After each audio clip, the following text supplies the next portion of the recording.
कि हरियाणा में योगी जी के बयान का कितना फर्क पड़ेगा? कुछ भी नहीं। कुछ नहीं। क्या दिया है उन्होंने बयान? कई सारे ऐसे बयान दिए हैं जो हिंदू मुस्लिम वाली जो पॉलिटिक्स है उसको प्रेरित करते हैं। वो लगातार उनके तो यही बयान होते हैं और आप इन बयानों का पहले देख चुके हैं। लोकसभा चुनावों में उन्होंने ये लगातार बयान दिए थे। अपने यूपी में जहाँ के वो मालिक हैं वहीं के वो उन्होंने ये बयान दिए थे। घोषित मालिक, घोषित मालिक आजकल तो वो उनको यही कहा जाता है, मालिक है। सीधी सी बात है। योगी जी की बात कर रहे हैं ना। हाँ, तो बस उन्हें आजकल तो यूपी का मालिक कहा जाता है। तो यही बयान उन्होंने दिए थे। नतीजा क्या निकला? 33 सीटों पर सिमट के रह गए। कहाँ वो 60-70 सीटें जीतने की घोषणा कर रहे थे और रह गए कितने? 33 सीटों पर। वही हाल इनका यही है ना। जितना मर्जी आप हिंदू मुस्लिम करे जाओ, जो समझदार जनता है वो समझ चुकी है इससे हमें मिलने वाला कुछ नहीं। सुबह शाम 24 घंटे हिंदू मुस्लिम ये लोग करते हैं। अपने बेटों को विदेश भेज देते हैं पढ़ने के लिए, अपने बड़े बड़े जितने भी इनके नेता लोग हैं, और जनता को भड़का देते हैं। जनता आपस में लड़ मरती है। सीधी सी बात है। तो जनता ने समझ लिया कि भाई इनसे कुछ हासिल होने वाला नहीं है, इन्हें बाहर का रास्ता दिखाओ। हिंदू मुस्लिम करने आ जाते हैं एंड टाइम पे, और उसके बाद ये जो है हमें बेवकूफ़ बना के चले जाते हैं। तो सीधी सी बात है, वोट तो एक तरफा है। कानून व्यवस्था की बात करी योगी जी ने। हरियाणा में कहा कि यूपी की कानून व्यवस्था बहुत अच्छी है। आज आपने केस सुना होगा। हाँ बिल्कुल, बहुत अच्छी यूपी की कानून व्यवस्था है। यूपी की कानून व्यवस्था इतनी अच्छी है कि पुलिस अभिरक्षा में एक अभियुक्त को लेके जाया जा रहा होता है, अभियुक्त को लेके जाया जा रहा होता है और उसे 3 लोग आते हैं और गोली मार के चले जाते हैं। कितनी बढ़िया कानून व्यवस्था है। भरी अदालत में जज के सामने जज बैठे हुए सुनवाई करने केस की, और अंदर गुंडे घुसते हैं और गोली चला के जो है अभी मार के चले जाते हैं। कितनी अच्छी कानून व्यवस्था है। दिन दहाड़े लड़कियों को वहाँ से उठा के ले जाया जाता है। कितनी अच्छी कानून व्यवस्था। परसों आपने पीछे 3-4 दिन पहले आगरा में देखा होगा। आगरा में जबरदस्ती बीजेपी के कुछ गुंडे जो हैं सरेआम पिस्तौल लहराते हुए और कार में ठूस के बंदे को ले गए थे। सरेआम अपहरण कर लिया, लेके चल दिए। कोई दिक्कत नहीं है जी। कितनी अच्छी कानून व्यवस्था है। अभी एक दलित परिवार के 4 लोगों को लगातार मार दिया गया। कितनी अच्छी कानून व्यवस्था है। जन्माष्टमी पे 2 बेटियों का बलात्कार करके उन्हें पेड़ पे टांग दिया गया था। कितनी अच्छी कानून व्यवस्था है ना। इसे कानून व्यवस्था को अच्छी में गिनती करेंगे। एनसीआरबी के डाटा के अनुसार यूपी अपराध में नंबर 1 है। कितनी अच्छी कानून व्यवस्था है। कितनी बढ़िया कानून व्यवस्था, कितनी शानदार कानून व्यवस्था। दलितों की बात करते हैं, दलितों हितों की बात करते हैं। इस पर भी काफ़ी ज़्यादा पॉलिटिक्स हो रही है। यूपी में अखिलेश यादव हों, चंद्रशेखर हों, इस पर बयान दिए जो हत्या हुई है। हाँ जी। और वो मिलने जा रहे हैं पीड़िता से योगी। तो लेकिन वही है, कानून व्यवस्था फिर सवाल फिर से उठ रहा है। वही तो बात है ना। कानून व्यवस्था की तो बात कर रहे हैं। तो कानून व्यवस्था के नाम पे वो करते क्या है? यादव है, उठा के एनकाउंटर कर दो। मुस्लिम है, उठा के एनकाउंटर कर दो, बुलडोजर भेज दो, बुलडोजर चला दो। यादव है, घर तोड़ दो। मुस्लिम है, घर तोड़ दो। ये उनकी कानून व्यवस्था है। हर जगह बुलडोजर चला दो। सीधी सी बात है। और इसके अलावा उनके पास कुछ आता नहीं। कानून व्यवस्था की धज्जियां तो आप खुद उड़ा रहे हो। अदालतें हैं, 2 हाई कोर्ट हैं। लखनऊ हाई कोर्ट है, इलाहाबाद हाई कोर्ट है, लेकिन उनका भी कोई सम्मान नहीं है। सुप्रीम कोर्ट ने कहा बुलडोजर कार्रवाई पर रोक लगनी चाहिए। उसे ठेंगा दिखाते हुए 25 लोगों का फिर से मकान ढा दिया गया। सारे के सारे यादव ही थे, सारे यादव ही थे। तो फिर मकान ढा दिया गया। सुप्रीम कोर्ट के आदेश को कितना ठेंगा दिखाया, जबकि उसने बोला था कि क्लियर कि कोई बुलडोजर नहीं चलना चाहिए। कितनी बढ़िया कानून व्यवस्था है। कैसे कानून व्यवस्था का सम्मान करते हो? सीधी सी बात है। सारी कानून व्यवस्था। अमित शाह जी ने बोला था कोई भी लड़की रात के 12 बजे स्कूटी पे गहनों से लदी होकर चली जाए तो उसके बाद उसे कोई दिक्कत नहीं होगी। और उसके बाद उसके अगले दिन वहाँ पे जो है गाजियाबाद में सरेआम दिन दहाड़े ज्वेलरी शॉप वही लूट ली गई थी। दिन दहाड़े रात के 12 बजे तो छोड़ो, ये तो दिन की बात है। कानून व्यवस्था कितनी शानदार है भाई। अगर मोदी जी इतना अच्छा काम करता है, इनका नंबर खराब क्यों आया? मेरे कहने की बात है। क्या पहली बार गठबंधन की सरकार बनी है देश में? अरे मोदी ये कह रहे थे 400 पार खुद कह रहे थे वो। 400 पार कह रहे थे, लेकिन सीटें कम हुई है। तो अपना सीट भी खो दिया था, अपना सीट भी खो दिया। और एक बात सुनिए, ऐसी जगह से हारे हैं जो कभी कोई दूसरे धर्म के लिए अगर एक काम करता है। मैं मानता हूँ राम मंदिर आपने बनाया, ये खुद कहते हैं सरकार बनाया। सरकार का हाथ नहीं था उसके अंदर। एक न्यायपालिका ने बनाया, वो दिया है, और जनता ने बनाया, सनातनी भाई ने बनाया। उसमें भी आपने वोट बैंक मांग करा है। जे राम मंदिर में दर्शन करना कि नहीं करना, ये अमित शाह के बहन है। आपने बोला कि जनता ने बनाया, ठीक है। अभी आपने बोला जनता के पैसे थे या जनता ने बनाया, न्यायपालिका जो भी है, ठीक है। मगर जनता ने बनाया तो ये कैलकुलेशन चल रहा था इसकी जगह पे स्कूल बनवा दो, यूनिवर्सिटी बनवा दो, हॉस्पिटल। जनता चिल्ला रही थी ना।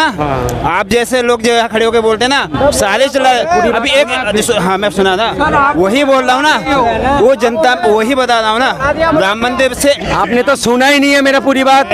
मैं कह रहा हूँ आस्था की बात है। आप जो राम मंदिर के नाम पे वोट मांगे हैं, ये अमित शाह की बहन है। ये राम मंदिर में सुन तो लो, राम मंदिर में दर्शन करना कि नहीं करना है, फ्री में दर्शन कराएंगे अगर हमें जिताओगे। ये क्या हो गया? वोट मांगा नहीं मांगा? क्यों मांगा? यही तो कह रहा हूँ मैं। अब मैं आस्था के लिए नहीं बोल रहा हूँ, मैं ये कह रहा हूँ अगर ये भाई कह रहा है जे मोदी जी अगर इतना अच्छा काम करता है, इनका छवि खराब क्यों हुआ? देखिए मैं तो कहता हूँ ऑन कैमरा कह रहा हूँ मोदी जी को, ये भाई को भी मैं कह रहा हूँ, अगर मोदी जी का हिम्मत है ना, मणिपुर में नंगा घुमाए बेटी को, उसमें वोट मांग के दिखाओ। हाथरस के अंदर 128 आदमी आस्था के लिए मरे, उसमें वोट मांग के दिखाओ। हमारे देश में 38 बलात्कार हो गया 2 महीने के अंदर, उसमें दिखाओ वोट मांग के। नहीं दिखा सकते हो। इनकी हालत तो इसीलिए खराब हुआ है। हमारे बेटी के लिए कानून क्यों नहीं बना रहे हो आप? नोट बंद बनाने के लिए, बंद करने के लिए आपने कानून बना दिया था, वो भी तो एक कानून था ना। पार्लियामेंट 12 बजे तक खोल के रख दिया था आपने। हमारा बेटी के लिए क्यों नहीं कानून बना रहा हो? मैं तो एक कभी साल से बोल रहा हूँ, इस भाई इसमें क्यों नहीं बोल रहा है? भाई सुनो, ऑलरेडी बेटियों के लिए बहुत सारे कानून बने हुए हैं। कब बना है? अभी बात सुनो, बात तो सुन लो भैया, बात सुन लो। अभी राज्य की कानून व्यवस्था बनाने की केंद्र की जिम्मेदारी नहीं होती है, वो राज्य सरकार की होती है। आपको नहीं पता है तो पता चले। पुलिस किसके अंदर में? पुलिस किसके अंदर? पुलिस राज्य सरकार के अंदर में आती है भैया। सत्ता में कौन है? सत्ता में बंगाल में कौन की सत्ता है बताओ? कौन है? बंगाल में टीएमसी है ना। क्या बोला हूं? बंगाल में टीएमसी है ना। बंगाल में भी तो हुआ ना। बंगाल में तो हिला दिया, पूरे देश तक विदेश तक को हिला दिया। उस पर क्या नहीं बोलते आप? यूपी में क्या ये इंसान जो है गलत सोच है इनका, हमारा देश की बेटी के लिए। अरे भाई बात सुनो, एक बात सुनो, बात सुनो। आप वही बोल रहे हो। क्या बोल रहे हो? एक बात सुनो, ये अरे सुन तो लो तुम यार, खाली उल्टा बोलते हो यार। पूरी बात सुना करो। बात सुनना है। मैंने सुना हूँ, मैंने आपकी बात। हमारा देश की बेटी के लिए कितना दर्द है मैंने देख लिया। दुगला पानी है। अभी राजस्थान के अंदर 100 बच्ची के साथ, हिंदू बच्ची के साथ बलात्कार करा। इन लोग ने रोड पे क्यों नहीं उतरा? 100 बच्ची के साथ रेप करा ना, मीडिया में दिखा रहे हो आप। उस हरामखोर को क्या सजा दिया पता है? उम्र कैद दिया है, उसको तो फांसी देना चाहिए। बीजेपी की सरकार होती है वहाँ रोक नहीं होता। जहाँ बीजेपी की सरकार है वहाँ तुरंत एक्शन होता हाँ, है। एक्शन अभी यूपी में देखो नायब सिंह है, वो जेल में है, उसका घर भी तोड़ दिया। अच्छा। ठीक है, अब वहाँ हुआ ना, न्याय हुआ ना। 500 केस में एक दिखा रहा है। अभी हाथरस के अंदर दलित बेटी के साथ रेप हुआ, माँ बाप से बगैर पूछ के उसको जलाने के लिए चला गया। भाई इसमें क्यों नहीं उठा रहे? दलित है, वो मुसलमान है, इसलिए।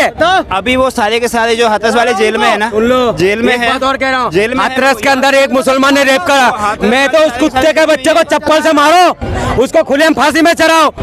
अगर मेरा मुसलमान है वो, मैं खुलेआम बोल रहा हूँ ना, ऐसा तुम भी तो बोलो, तुम भी तो बेटी के लिए बोलो, कानून तो बनाओ। अब मैं आपसे एक बात बोलता हूँ, आपसे एक चीज बोलता हूँ मैं। जैसे हम लोग इकट्ठे होके आते हैं, मैं बीजेपी से वोट नहीं कर रहा हूँ, जैसे हम लोग इकट्ठे जाते हैं, सुनो बात सुन लो, कैंडल मार्च लेके, हाँ कैंडल मार्च लेके जाते हैं, प्रोटेस्ट करते हैं। क्या होगा कैंडल मार्च से? क्या होगा? तो भैया मैं वही तो बोल रहा हूँ। मैं तो कह रहा हूँ कैंडल मार्च तो होना ही नहीं चाहिए रेपिस्टों के लिए। अरे मैं तो कह रहा हूँ खुलेआम सालों को मारो पकड़ के। रामपुर में हुआ था, रामपुर में हुआ था। कहानी पूरा सुन लो, कहानी पूरा सुन लो। रामपुर में बताओ कि जोगी के पार्टी ने नेता बन के वो लड़की के ऊपर पर गाड़ी चढ़ा के पार कर दिया। और वो नेता ने बताओ उनकी सहायता में मेरठ भाग गया।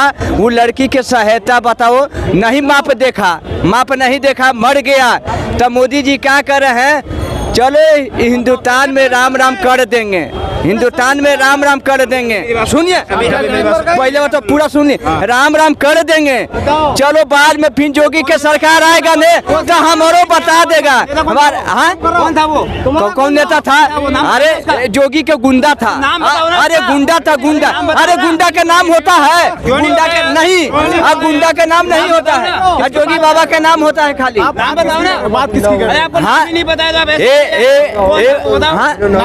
बताओ कि उसकी गांव में बताओ कि कांड हो गया था। नाम पे भाई बात सुनो, नाम हम क्या बताएं? अनभक्त होता ना, अनभक्त होता है। जैसा हाथी को चड्डी पहनाना नामुमकिन है, हाथी को चड्डी पहनाना नामुमकिन है, और जो है क्या नाम है अनभक्तों को समझाना नामुमकिन है। नहीं भैया चमचों को भी है ना 70 साल से आदत पड़ी है चाटने की, तो वो भी अभी चाट के ना उनको वही पड़ी हुई है। ठीक है, एक बात सुनो, अरे चमचे, मैं चमचा हूँ, तुम तो चम्मच हो। तुम्हें जो है तुम तो चम्मच हो, मैं तो चमचा हूँ, तुम चम्मच हो। हम तो हमें आंखें को देख रहा बेटी का रेप हो रहा, मैं दुख जाता रहा हूँ। अरे मैं झुक जाता रहा, तुम तो बोल भी नहीं रहे हो, बोलो तो सही।